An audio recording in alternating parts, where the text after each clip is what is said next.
नमस्कार फ्रेंड्स। तो आज के इस लेक्चर में हम बात करने वाले हैं Mendel's laws of inheritance. Okay, so today's lecture we will discuss about the Mendel's laws of inheritance.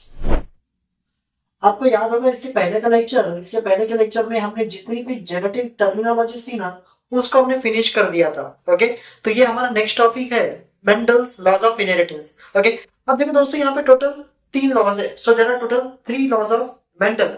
But let me tell you, एक बार मुझे आपको बताने दो कि ये जो मेंडल्स लॉज है, जो तीनों लॉज है ना, ये लॉज मेंडल ने नहीं दिए थे। Okay, so 3 laws were actually proposed by, okay, so laws proposed by, या फिर इसको हम लिख देते हैं पोस्टुलेटेड, ये ज्यादा अच्छा टर्म है, postulated by person name Carl Correns. तो ध्यान देना, कार्ल कोरेन नाम का एक साइंटिस्ट था, इसी ने 3 लॉज को पोस्टुलेट किया था। So laws postulated by Carl Correns, but remember based on Mendel's work, यानी कि जो मेंडल ने काम किया था ना, उसी के काम के बेसिस पे कार्ल कोरेन ने 3 लॉज आपके बनाए थे। अब देखते हैं कौन कौन से लॉज थे जो कि कार्ल कोरेन ने दिए। सबसे पहला जो लॉ है आपका, so the first law that we have, it is your law of dominance. तो ये सबसे पहला लॉ फ्रेंड आपका लॉ ऑफ डोमिनेंस। बात करें सेकेंड लॉ की, ओके, तो जो सेकेंड लॉ हमारे पास है या फिर जो कार्ल कोरेन ने दिया था, वो है आपका law of segregation. Law of segregation, okay, इसका देखो एक और नाम है, ध्यान देना, ये एग्जाम में एक और नाम से आता है। इसका एक और नाम है आपका law of purity of gamete. Purity of gamete, okay, ये इसका दूसरा नाम है law of purity of gamete. बात करें थर्ड लॉ की, तो जो थर्ड लॉ हमारे पास है, it's your law of independent assortment. Law of independent assortment. तो ध्यान देना फ्रेंड, ये आपके 3 लॉज है जो कि मेंडल्स, जिसको हम बोल सकते हैं based on Mendel's work postulated by the Carl Correns. First law it's your law of dominance, second law है आपका लॉ ऑफ सेग्रीगेशन, तीसरा जो लॉ है आपका ये law of independent assortment. Start करते दोस्तों सबसे पहला। अच्छा, इसमें स्टार्ट करने से पहले एक चीज आपको मैं बता दूं, ये जो सेकंड लॉ है ना फ्रेंड, ध्यान देना, सेकंड लॉ ये आपका यूनिवर्सल है। So this is universal law, okay, तो हमेशा याद रखना, second law it's your universal law, that means this law is applicable for each and every cross. जितने भी क्रॉस होंगे ना, सारे क्रॉस के लिए आपका ये लॉ एप्लीकेबल होगा, और ये होता है, इसके लिए इसको हम कहते हैं यूनिवर्सल लॉ। लेकिन फर्स्ट लॉ और थर्ड लॉ ये यूनिवर्सल लॉ नहीं है, ये कहीं पे एप्लीकेबल होते हैं, कहीं पे एप्लीकेबल नहीं होते। So first law and second law are not the universal, but yes second law it's your universal law. तो आपका universal law, it is applicable for each and every cross. Okay, starting with the first law, that's your law of dominance. तो सबसे पहले बात करते हैं हम, जो पहला लॉ आपको दिया है, लॉ ऑफ डोमिनेंस। ओके, देखो ये लॉ क्या कहता है, ओके, थोड़ा सा आपको बता दो ये लॉ का क्या बोलता है ये लॉ। सो ध्यान देना, ये लॉ क्या बोलता है कि अगर कोई भी क्रॉस होता है, okay, between two pure parent, they differ from any pair of contrasting character. मतलब वो हो सकता है एक कैरेक्टर में डिफर करते हो, दो कैरेक्टर में डिफर करते हो। सो whenever the cross occur between two pure parent differ from any pair of contrasting character, the character which express in F1 generation, यानी कि जो भी कैरेक्टर आपका F1 जनरेशन में एक्सप्रेस होगा ना, वही क्या होगा, आपका डोमिनेंट होगा, और जो एक्सप्रेस नहीं हुआ वो क्या हो जाएगा, आपका रेसेसिव। बस इतना ही है आपका फर्स्ट लॉ। ओके, तो देखो, लॉ स्टेट्स दैट, इसका स्टेटमेंट लिख रहा हूं मैं, law states that whenever cross occur between, ये थोड़ा शॉर्ट में लिख रहा हूं मैं, between two pure parent, between two pure parents, differ from each other, differ from each other in any pair, याद रखना, any pair, ओके, एक पेयर, दो पेयर, तीन पेयर, चार पेयर, कोई भी pair, in any pair of contrasting character, in any pair of contrasting character, okay, the character that appear or express, okay, तो जो express हो गया वही आपका dominance, so the character that express, तो जो express होगा, मैं short में लिख रहा हूँ, so the character which express itself, express in F1 generation, जो भी आपका F1 generation में express हो गया ना, वही क्या होगा फ्रेंड, आपका dominant होगा, that will be your dominant character, whereas the one which gets suppressed, जो suppress हो गया, suppress का मतलब होता है do not express, ओके, तो जो आपका एक्सप्रेस नहीं हो पाता, ओके, तो जो एक्सप्रेस नहीं होगा उसको हम क्या बोलेंगे, recessive character, that's called recessive, उसको हम कहते हैं रिसेसिव, ओके। अब देखो इस लॉ को कैसे एक्सप्लेन किया जा सकता है, ध्यान देना, फर्स्ट लॉ और सेकेंड लॉ, इन दोनों लॉ को एक्सप्लेन कर सकते हैं by using any cross, okay, monohybrid, dihybrid, trihybrid, किसी से भी इनको एक्सप्लेन किया जा सकता है, बट ये जो लॉ है ना, इस लॉ को हम मोनोहाइब्रिड क्रॉस एक्सप्लेन नहीं कर सकते। फिलहाल मैं आपको इस लॉ को एक्सप्लेन करता हूं bye using a monohybrid cross, okay.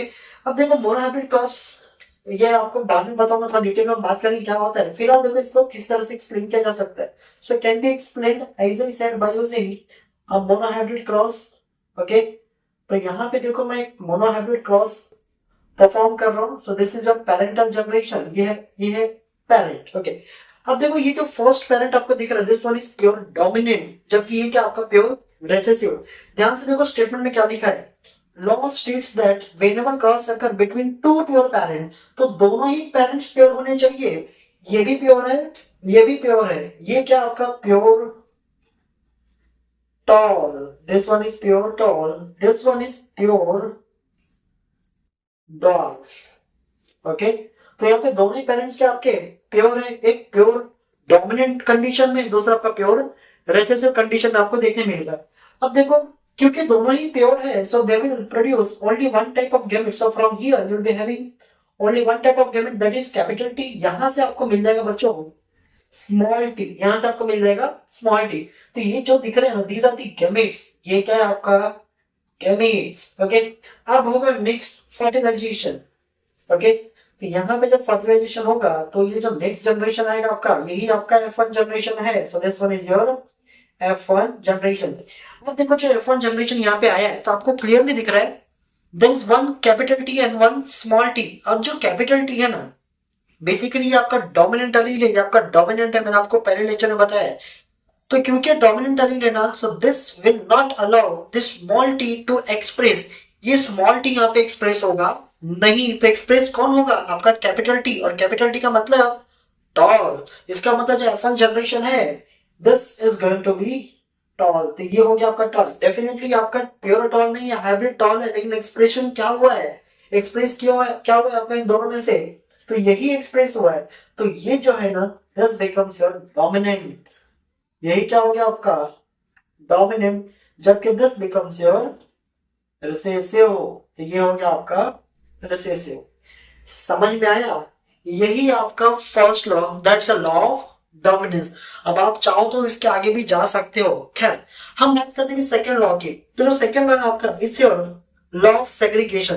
देखो लॉ ऑफ सेग्रीगेशन क्या बोलता है, तो इसका स्टेटमेंट मैं थोड़ा सा ऊपर लिखूंगा, okay. So here second law, that's your law of segregation, okay. ध्यान में दोस्तों, इसी को हम कहते हैं law of purity of gamete. मैं आपको बताऊंगा इस लॉ को हम प्योरिटी ऑफ गैमीट क्यों कहते हैं, ओके। अब देखो ये लॉ क्या बोलता है, अब देखो ये आपका हाइब्रिड है ना, तो ये यहीं से स्टार्ट होगा, okay. So this law states that, so the law states that, law states that in a hybrid, in a hybrid अब हाइब्रिड आपको पता है जहां पे वन डोमिनेंट वन रिसेसिव होगा उसी को कहते हैं हम हाइब्रिड। सो यही आपका हाइब्रिड है, this one is a hybrid. Okay, in a hybrid members of allelic pair, members of allelic pair always remain together, ये हमेशा एक साथ रहते हैं, always remain together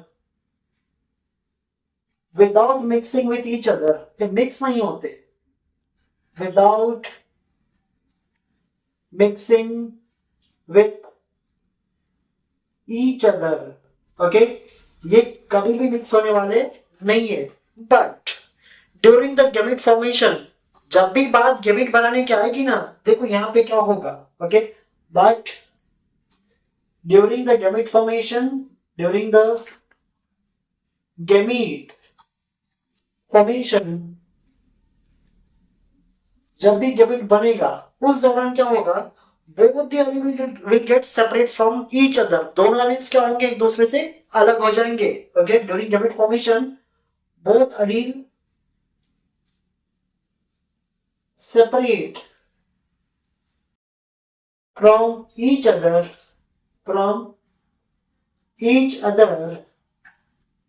and only one allele of a pair enters each gamete। Okay, and only one allele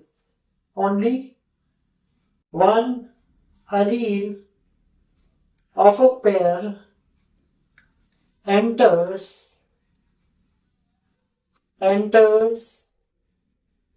each gamete। मतलब जो भी gamete बनेगा ना, उस गैमेट के अंदर इन दोनों में से कोई भी एक ही एंटर करेगा, और वो जो गैमेट भी बनेगा ना, that gamete is going to be pure for that particular character, और you can say that particular trait. अब देखो मैं आपको बताता हूँ आगे, ये थोड़ा यहीं से मैं आपको सेकेंड लॉ यानी कि लॉ ऑफ सेग्रीगेशन एक्सप्लेन कर देता हूँ। अब देखो इसके आगे का जो नेक्स्ट प्रोसीजर है ना, हम मोनोहाइब्रिड क्रॉस की बात कर रहे हैं फिलहाल। ओके, ये मोनोहाइब्रिड क्रॉस का ही पार्ट है, समझ लो। नेक्स्ट प्रोसीजर जो सेल्फिंग, इसके बाद क्या आता है आपका सेल्फिंग आ जाएगा। Okay, selfing of F1 to get the F2 generation. Okay, अब सेल्फिंग, अब इसका सेल्फिंग मतलब इसका क्रॉस इसी के साथ करना पड़ेगा हमको। ध्यान देना, ये है आपका hybrid, capital T crossed with, sorry capital T small t crossed with capital T small t। हम सिर्फ यहाँ पे एक ही पेरेंट की बात करेंगे। ओके, अब देखो यहाँ पे क्या है ना, जैसे स्टेटमेंट देखो क्या लिखा है, law states that in a hybrid members of allelic pair always remain together. तो देखो ये साथ में ही आपका डोमिनेंट और रिसेसिव दोनों एक साथ में आपको देखने को मिल रहे, without mixing with each other, ये कभी भी एक दूसरे के साथ मिक्स होने वाले नहीं है। अब टाइम आ गया गैमेट फॉर्मेशन का। अब देखो यहाँ पे during the gamete formation, okay, अब क्या होगा ना, both these alleles will get separate from each other। So during the gamete formation, both alleles separate from each other। तो ये दोनों allele क्या हो जाएंगे आपके, सेपरेट हो जाएंगे। तो ये कैपिटल T allele और ये आपका small t allele। Okay, and only one allele of a pair enters each gamete। अब देखो इनसे बन जाएगा आपका गैमेट, ये आपका बन गया गैमेट कैपिटल T, इससे बन गया आपका दूसरा गैमेट आपका स्मॉल t। ध्यान देना फ्रेंड्स, ये दोनों ही जो गैमेट है ना, both these gametes are pure for their trait। अब कौन सा ट्रेट, तो जो भी गैमेट, जो भी allele इन्होंने रिसीव किया ना, उसके लिए क्या है, ये दोनों ही गैमेट्स आपके प्योर है। So they are both the gametes are pure for particular character.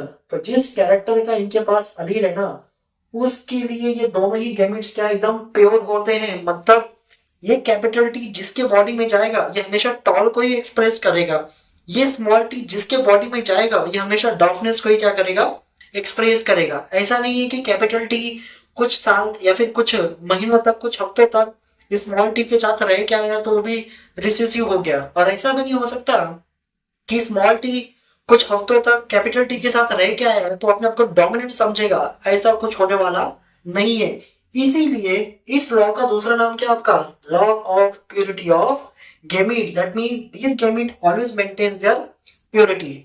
So friends, in today's lecture this much only. मिलते हैं अगले लेक्चर में, तब तक के लिए